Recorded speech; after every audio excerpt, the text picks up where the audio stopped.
Selamat hari Minggu semuanya, Shalom. Ya. Dalam kesempatan ini saya mau sampaikan pesan Tuhan tentang hikmat yang dari atas. Hikmat yang dari atas. Yakobus pasalnya yang ketiga,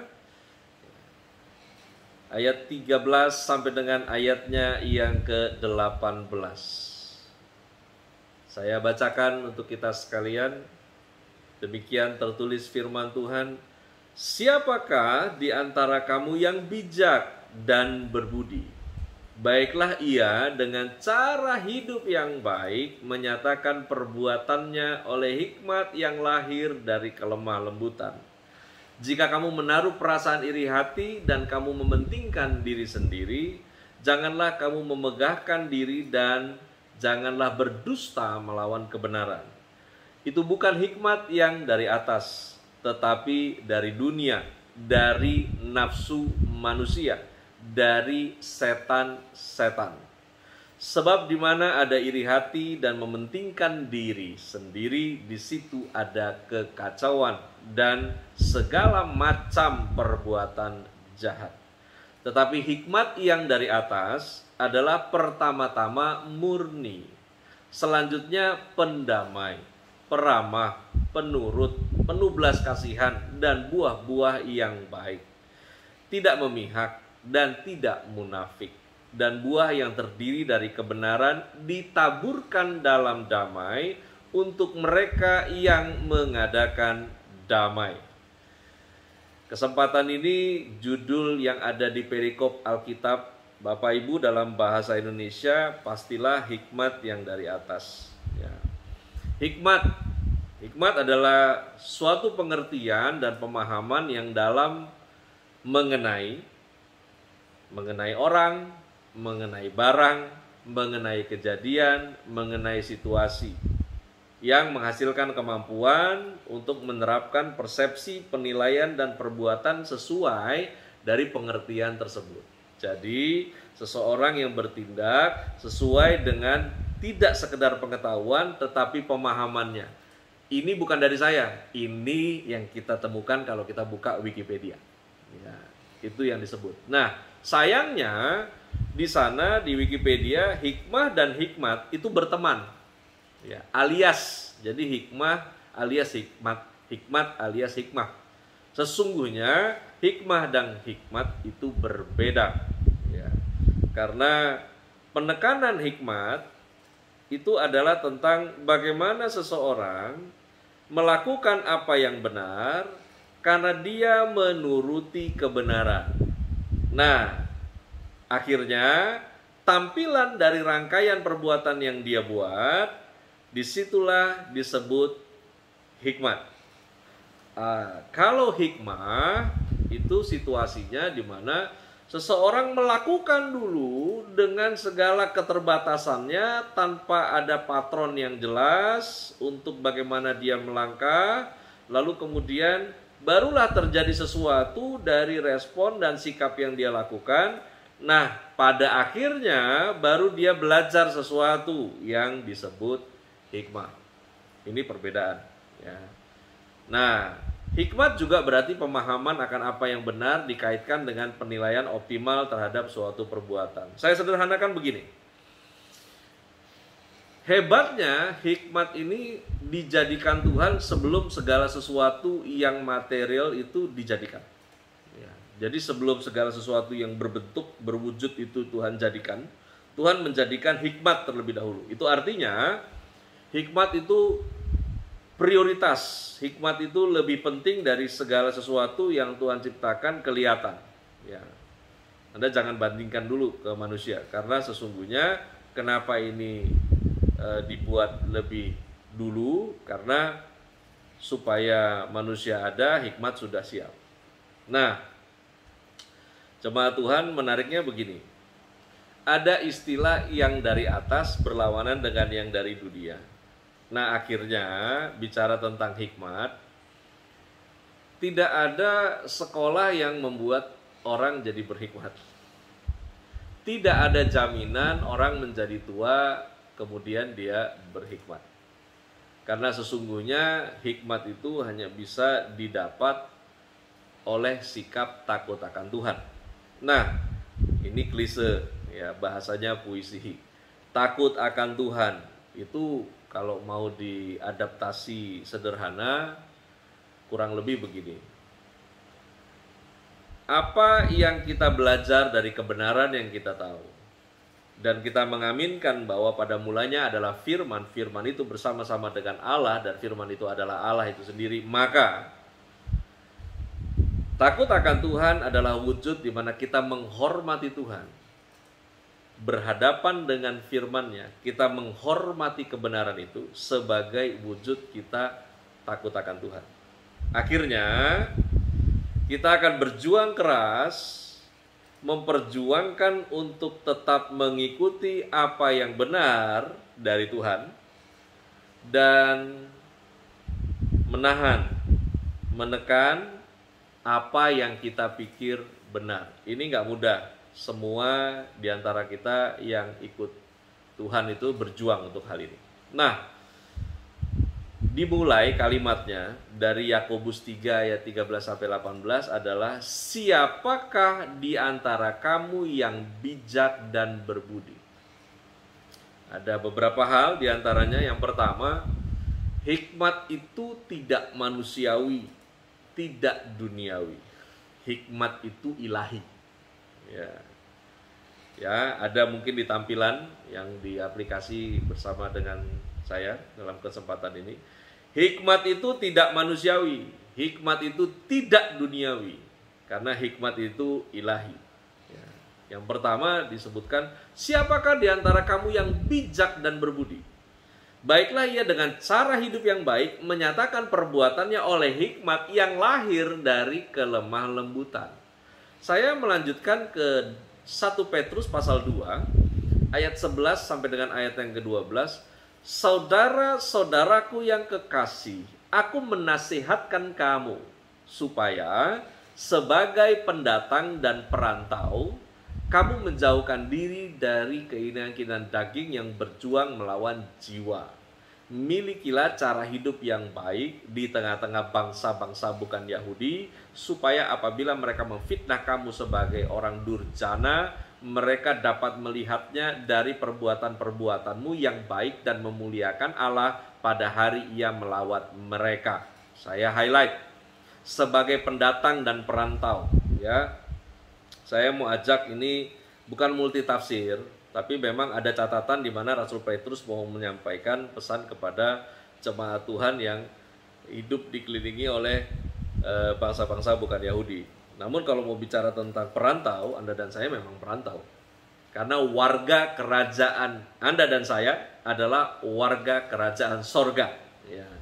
Maka itu seindah-indahnya tempat yang ada di dunia ini, kita pendatang, kita perantau. Ya. Karena tempat kita yang sesungguhnya adalah Yerusalem baru. Ya. Makanya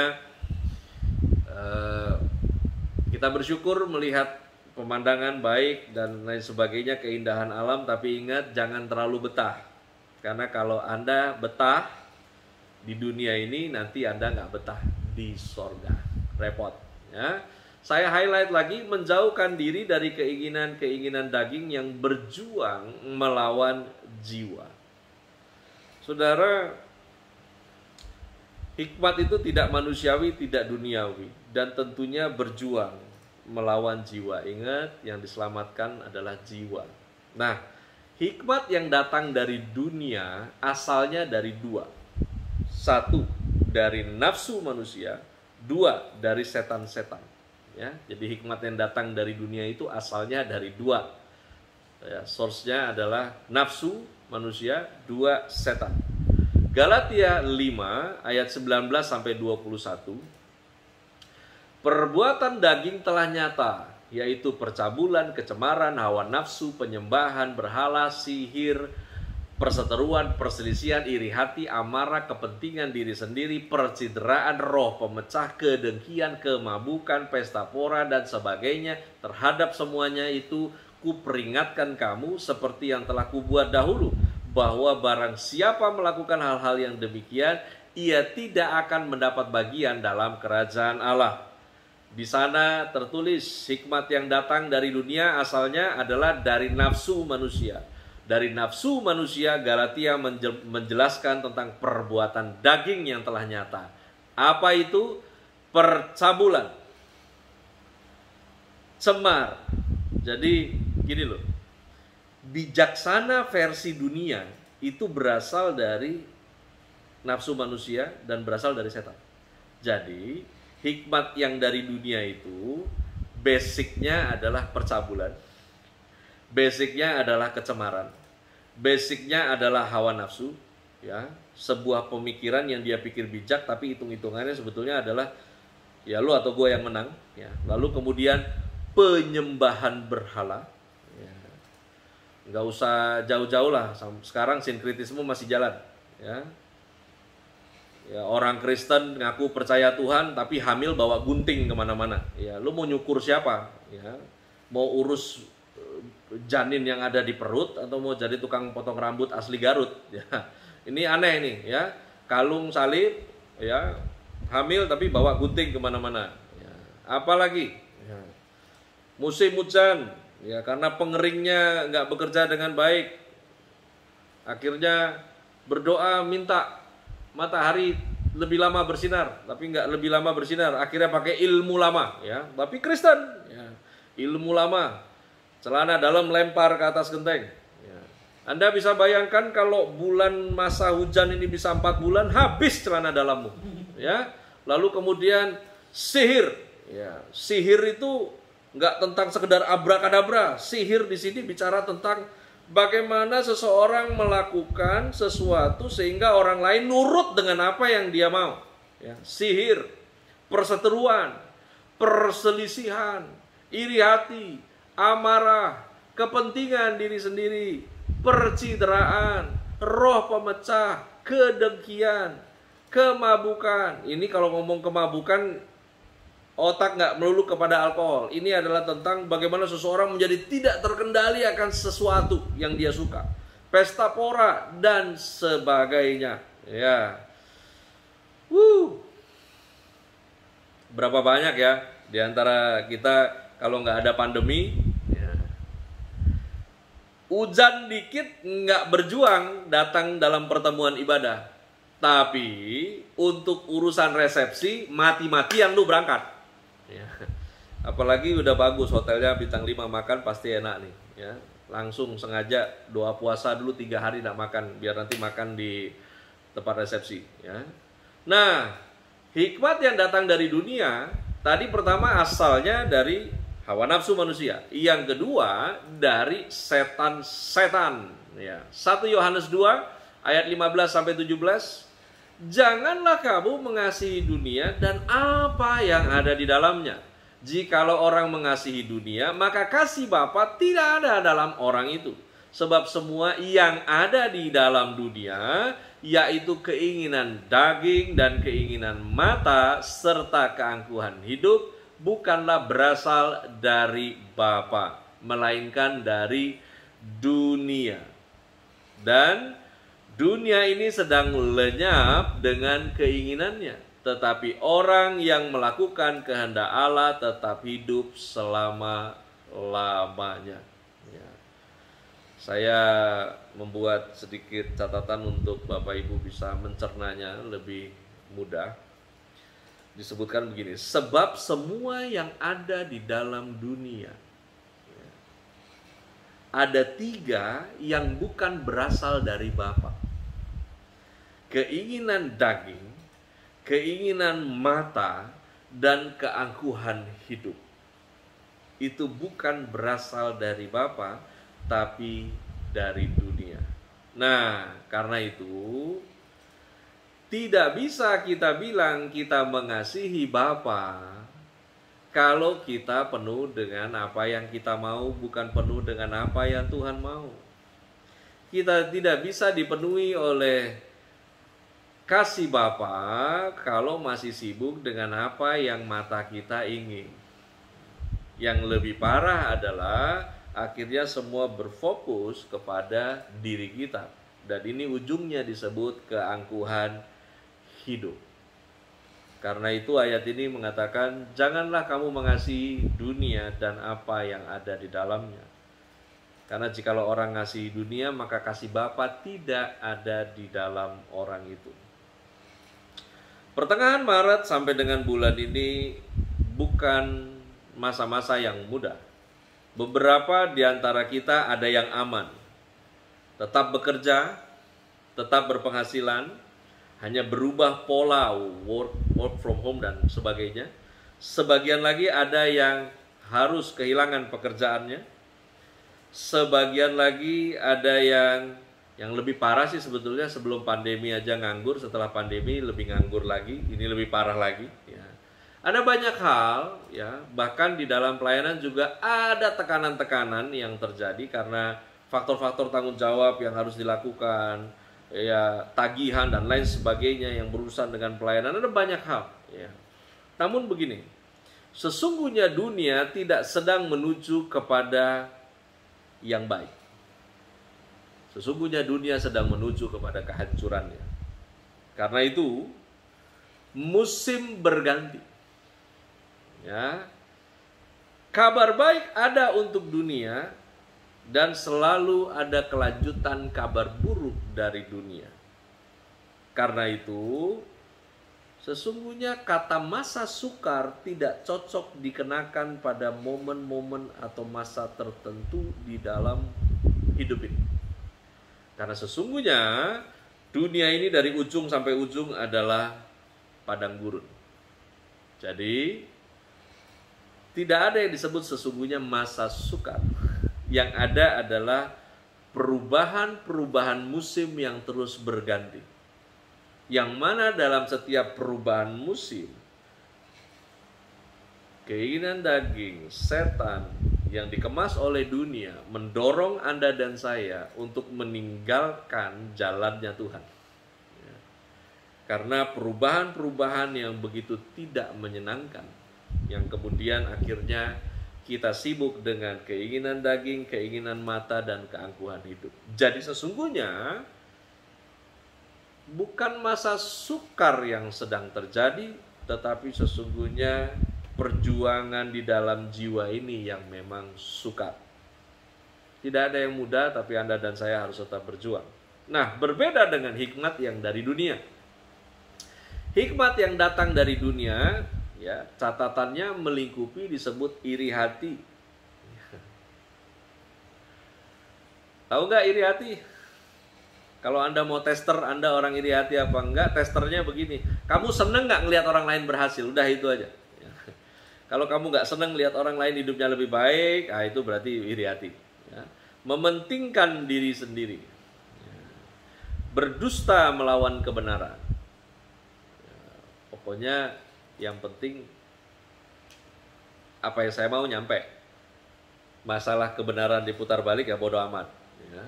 Lalu kemudian kekacauan. Itu hikmat yang datang dari dunia itu. Kacau, ya. Dusta, mentingin diri sendiri, iri hati, dan segala macam perbuatan jahat. Ya, pokoknya ujung-ujungnya jahat. Yang nggak perlu ribut, ribut. Ya. Pokoknya Anda dan saya ini anak Tuhan dipanggil sebagai pembawa damai. Amin ya. Ya. Jadi kalau di mana Anda ada terus terjadi ribut, ya, coba dicek Anda anak siapa. Ya. Saya kemarin ada baca meme, kalau memang manusia sungguh terbuat dari tanah, ya, maka orang yang hidupnya suka ribut jangan-jangan diciptakan dari tanah sengketa. Ya. Nah, tetapi hikmat yang dari atas, ya ini dia yang paten. Hikmat yang dari atas itu murni. Hikmat yang dari atas itu pendamai. Murni, tahu murni? Murni itu gak punya niat lain dibalik kebaikan yang dia lakukan. Murni. Tadi saya ada jeda, dimana setelah khotbah schedule pertama ada jeda lagi untuk schedule berikut. Ya, ngobrol dengan ada beberapa di sana orang. kalimatnya sepertinya sih rohani ya, tapi saya melihat ini seperti transaksi dengan Tuhan. Dia bilang gini, saya mah nggak takut susah, karena lagi saya susah dulu, saya tuh nabur. Nah kalau susah aja nabur Pak Pendeta, apalagi masa-masa saya diberkati. Jadi saya bilang, saya mah dengerin aja ya, tadi kagak mau debat, kan saya pendabawa damai gitu. Cuman hitung-hitungannya begini kayaknya, dia lakukan segala yang baik di hadapan Tuhan kepada manusia dengan hitung-hitungan melakukan deposit di hadapan Tuhan. Saudara, Anda dan saya memang dipanggil untuk jadi berkat. Ya. Sesungguhnya itu kenapa kita tidak bisa berbagi bukan karena kita kurang, tapi kita nggak paham apa yang ada pada kita itu Tuhan maunya apa. Itu yang repot. Ya. Nah, saya lanjut ya. Udah murni, pendamai, peramah, penurut, penuh belas kasihan, penuh buah-buah yang baik, tidak memihak, tidak munafik. Ya. Jadi buat kamu yang suka ngomong win-win solution, nah, coba otak pakai, hati olah, kebenaran tunduk kepadanya. Ya. Gak ada sebetulnya win-win solution. Yang ada adalah Tuhan dimuliakan gak atas keputusanmu. Ya, itu hikmat yang sesungguhnya. Nah, buah yang terdiri dari kebenaran ditaburkan dalam damai untuk mereka yang mengadakan damai. Nah, itu yang pertama tadi. Ya, yang pertama tadi kita bahas bahwa hikmat yang dari Tuhan itu tidak manusiawi, tidak duniawi, tapi dia ilahi. Lalu kemudian yang kedua, jangan permainkan Tuhan. Ya. Saya lanjutkan lagi, ya, karena kalimatnya dimulai tadi yang kita baca Yakobus. Siapakah di antara kamu yang bijak dan berbudi? Baiklah ia dengan cara hidup yang baik menyatakan perbuatannya oleh hikmat. Kebenaran yang Anda dan saya tahu lakukan yang lahir dari kelemah lembutan. Nah, Galatia 6 ayat 7 sampai 8, saya mengambil di sana ayatnya. Jangan sesat. Allah tidak membiarkan dirinya dipermainkan. Karena apa yang ditabur orang, itu juga yang akan dituainya. Sebab barang siapa menabur dalam dagingnya, ia akan menuai kebinasaan dari dagingnya. Tetapi barang siapa menabur dalam roh, ia akan menuai hidup yang kekal dari roh itu. Stop hidup tipu-tipu di hadapan Tuhan. Jangan permainkan Tuhan. Anda bisa main drama di hadapan manusia tapi tidak di hadapan Tuhan. Kamu tidak bisa baik nurut seolah-olah kepada Tuhan karena ada maunya, karena ini sudah bukan waktunya lagi sibuk dengan apa yang kamu mau supaya Tuhan turuti. Ini waktunya untuk kita nurut sama apa yang Tuhan mau untuk kita lakukan. Karena itu jangan permainkan Tuhan. Nah, yang ketiga, siapakah di antara kamu yang bijak dan berbudi? Baiklah ia dengan cara hidup yang baik menyatakan perbuatannya oleh hikmat yang lahir dari kelemah lembutan. Jangan menolak kasih karunia. Untuk kita bisa paham hikmat yang dari atas, sementara kita berjuang melawan daging di mana jiwa yang terus alami tekanan, Anda dan saya terus berjuang untuk berkenan kepada Tuhan. Ini kita mesti tangkap paham bahwa hikmat yang dari Tuhan itu tidak manusiawi, tidak duniawi. Dia ilahi. Hikmat yang dari Tuhan itu kita gak permainkan Tuhan. Lalu kemudian jangan menolak kasih karunia. Maksudnya begini ya, Galatia 2 ayat 19 sampai 21 tertulis demikian. Sebab aku telah mati oleh hukum Taurat untuk hukum Taurat, supaya aku hidup untuk Allah. Aku telah disalibkan dengan Kristus, namun aku hidup, tetapi bukan lagi aku sendiri yang hidup, melainkan Kristus yang hidup di dalam aku. Dan hidupku yang kuhidupi sekarang di dalam daging adalah hidup oleh iman dalam Anak Allah yang telah mengasihi aku dan menyerahkan dirinya untuk aku. Aku tidak menolak kasih karunia Allah, sebab sekiranya ada kebenaran oleh hukum Taurat, maka sia-sialah kematian Kristus. Ini yang saya highlight, ya. Jangan menolak kasih karunia. Yang pertama, aku telah disalibkan dengan Kristus. Yang kedua, hidup untuk Allah. Saudara, memang kita masih hidup sekarang, tapi nggak bisa kita mengerti hikmat yang dari atas kalau hidup yang kita hidupi sekarang adalah hidup untuk diri sendiri. Karena harusnya hidup yang kita hidupi sekarang adalah Kristus yang hidup di dalam Anda dan saya. Kenapa sih perjuangan ini terasa berat, tarik-menarik? Karena kita masih mau hidup berdampingan dengan Kristus hidup. Ya. Dagingnya kita masih mau bagi porsi dengan Kristus. Ini yang kadang bikin rumit dalam hidup ini. Nah, hidup untuk Allah. Paulus bilang hidup yang kuhidupi sekarang di dalam daging adalah hidup oleh iman di dalam anak Allah yang telah mengasihi aku dan menyerahkan dirinya untuk aku. Saudara, Anda bukan mempercayai Tuhan untuk mendapatkan sesuatu dari Tuhan. Hikmat yang dari atas itu adalah di mana Anda dan saya mempercayai Tuhan. Karena Tuhan sudah melakukan semuanya. Bukan supaya Tuhan melakukan semuanya, tapi karena Tuhan sudah melakukan semuanya. Nah, yang berikutnya, yang terakhir di sini disebutkan, siapakah di antara kamu yang bijak dan berbudi? Baiklah ia dengan cara hidup yang baik menyatakan perbuatannya oleh hikmat yang lahir dari kelemah lembutan. Terakhir dari pesan ini adalah tanpa iman kita hanya orang bodoh.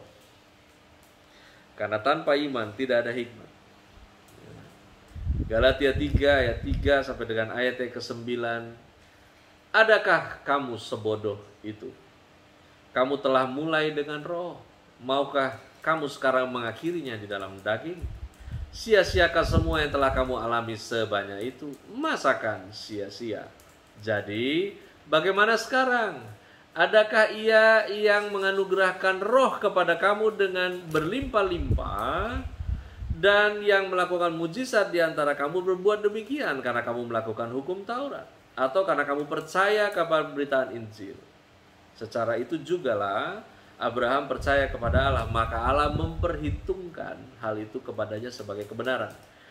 Jadi kamu yang sebelumnya mengetahui, jadi kamu lihat bahwa mereka hidup dari iman. Mereka itulah anak-anak Allah, dan kitab suci yang sebelumnya mengetahui bahwa Allah membenarkan orang-orang bukan Yahudi oleh karena iman telah terlebih dahulu memberitakan Injil kepada Abraham. Olehmu segala bangsa akan diberkati. Jadi mereka yang hidup oleh iman, mereka lah yang diberkati bersama-sama dengan Abraham yang beriman itu.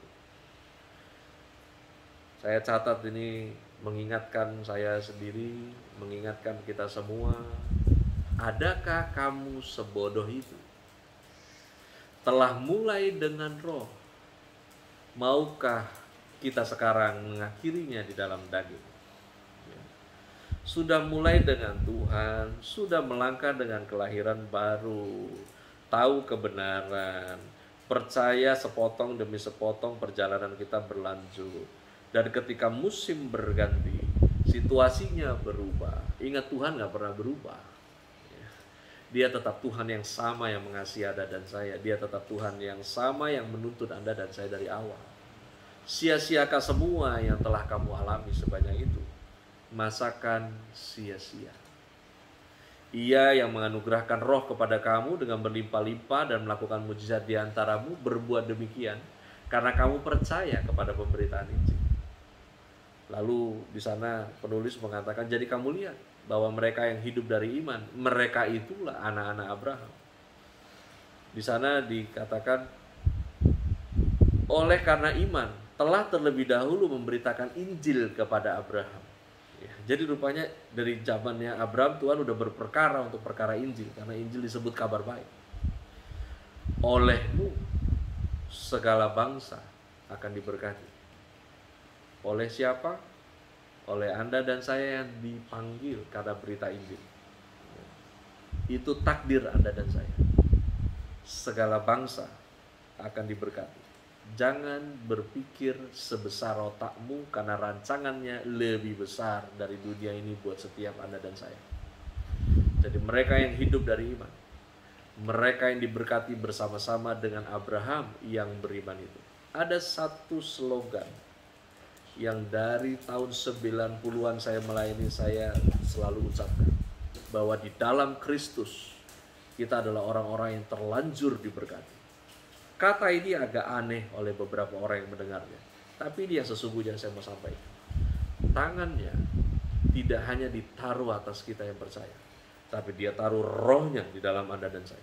Itu artinya kita tidak hanya dimeteraikan menjadi miliknya, tapi dimeteraikan untuk mengalami janjinya. Bahkan meterai ini juga untuk menjadi utusan bagi Anda dan saya, di mana Anda dan saya diutus untuk menjadi restu buat bangsa-bangsa lain melalui persekutuan kita dengan Tuhan. Tetap kuat, karena Tuhan nggak pernah berubah. Hanya keadaannya berubah. Jangan harap yang baik dari dunia ini, karena yang ada di dunia ini sedang menuju kepada kehancurannya. Percaya bahwa kita bisa selesaikan semuanya lebih daripada pemenang, sebagaimana di awal Tuhan sudah tuntun kita dengan rohnya yang lebih daripada pemenang. Tuhan Yesus memberkati.